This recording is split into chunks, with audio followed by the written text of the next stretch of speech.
এই বৈষম্য বিষয়ে আমরা প্রাইভেট স্কুল সমূহ সারা বাংলাদেশে প্রাইভেট স্কুল সমূহ কিছুতেই মেনে নিতে পারলাম, যেহেতু প্রাইভেট স্কুলে লক্ষ লক্ষ ছাত্রছাত্রী বাংলাদেশের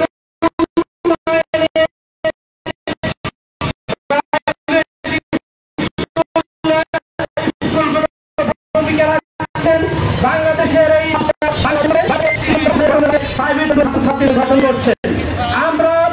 আমরা অতীত থেকেই আমরা ভিত্তিক পরীক্ষায়, সরকারি সেন্টার পরীক্ষায় সরকারের নিয়ম শৃঙ্খলা আইন সবকিছু মেনেই আমরা স্কুল পরিচালনা করছি এবং আমাদের ছাত্রছাত্রীদেরকে অংশগ্রহণমূলক সকল পরীক্ষা অংশগ্রহণ করছি এবং আমরা কৃষিতে স্বাক্ষর রেখেছি আমাদের কোমলমতি ছাত্রছাত্রীরা। কিন্তু একটি দুর্বিসন্ধিমূলক পরিপত্র জারি করা হয়েছে, তার প্রতিবাদ করার ভাষা বাদে নেই। এই প্রতিবাদে আজকে আমরা একটি শান্তিপূর্ণ কর্মসূচি আয়োজন করেছি, একটি মানববন্ধন আমরা প্রশাসন সহ সকলকে জানাই দিতে চাই এবং সাংবাদিক ভাইদের মাধ্যমে আমরা সরকারের শিক্ষা প্রতিষ্ঠান পর্যন্ত এই নিয়োগ পৌঁছাতে চাই। আমাদের ডিসি মহোদয়ের কাছে আমরা স্বাগত নির্দেশ করবো, ওনার মাধ্যমে সরকারের উপদেষ্টার কাছে সরকারের কাছে আমরা এই মেসেজ পৌঁছাতে চাই, যারা ওনাদেরকে ভুল বুঝিয়ে এবং যে প্রেসিডেন্ট এখনো প্রেতাত্মরা বসে আছেন তারা এখনো কেন বৈষম্যমূলক এই আচরণ, এই নিয়োগ পরিপত্র জারি করছে, আমরা এর তীব্র নিন্দা এবং প্রতিবাদ জানাচ্ছি। কারণ প্রাইভেট স্কুলের ছাত্রছাত্রীরা এই দেশের নাগরিক, তারা কি এই দেশের নাগরিক নয় যে আপনারা তাদেরকে বাদ রেখে পরিপত্র জারি করেন? সরকারি স্কুলের ছাত্রছাত্রীরা শুধু বৃত্তিতে অংশগ্রহণ করবে আর প্রাইভেট স্কুলের ছাত্রছাত্রীরা অংশগ্রহণ করবে না, তাহলে আমরা কি অন্য দেশ থেকে এসেছি? আমাদের যে ছাত্রছাত্রীরা প্রাইভেট স্কুলে আছে তারা এই দেশের কর্ণধার হবে ইনশাল্লাহ। আগামীতে তারা ভবিষ্যতে এই দেশের দেশ গঠনের ভূমিকা রাখবে। এই দেশের কোনো বৈষম্যমূলক আর কোনো পরিপত্র আর কোনো আচরণ আমরা সহ্য করব না। আমরা এই দাবিতে শান্তিপূর্ণ কর্মসূচি করেছি।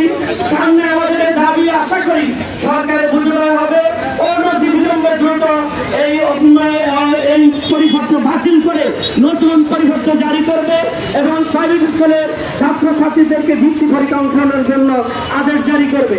আমরা আশা করছি ওনাদের এই ভোটটা হবে, নতুবা সামনে আরো কঠিন কর্মসূচি ঘোষণা আসবে কেন্দ্রীয় থেকে।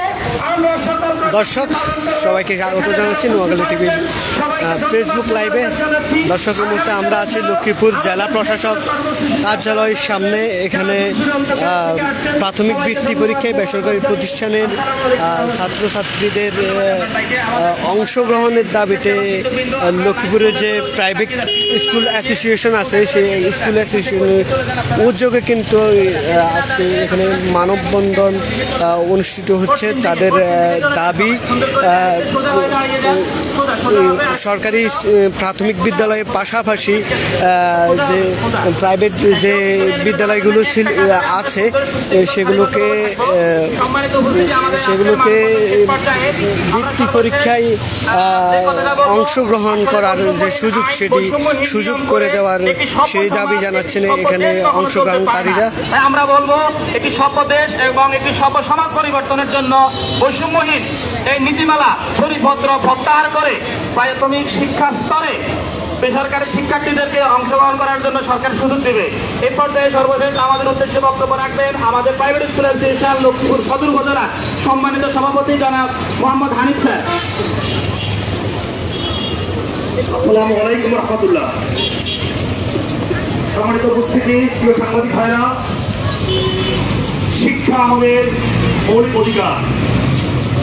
যেহেতু প্রাইভেট স্কুল সমূহ বিগত দিনে প্রাথমিক শিক্ষা সমাপনী পরীক্ষায় নিজ নামে অংশগ্রহণ করে পরীক্ষা দিতে পেরেছে, সেহেতু আমরা মনে করি বর্তমান সময়ে বৃত্তি পরীক্ষায় শিক্ষার্থীরা অংশগ্রহণ করতে কোনো বাধা নেই। তারপরেও শিক্ষা বিভাগের হঠকারী সিদ্ধান্তকে আমরা নিন্দা জানাচ্ছি। আমরা প্রকাশ করতে চাচ্ছি যে বাংলাদেশে সরকারি প্রাথমিক বিদ্যালয়ের ন্যায় বেসরকারি শিক্ষা প্রতিষ্ঠানগুলো শিক্ষা খাতে গুরুত্বপূর্ণ ভূমিকা রেখে এসছে। এই ধারাবাহিকতায় প্রাথমিক বিদ্যালয়ের পাশাপাশি বেসরকারি প্রতিষ্ঠানের পঞ্চম শ্রেণীর শিক্ষার্থীদের বৃত্তি পরীক্ষায় অংশগ্রহণের সুযোগ দেওয়া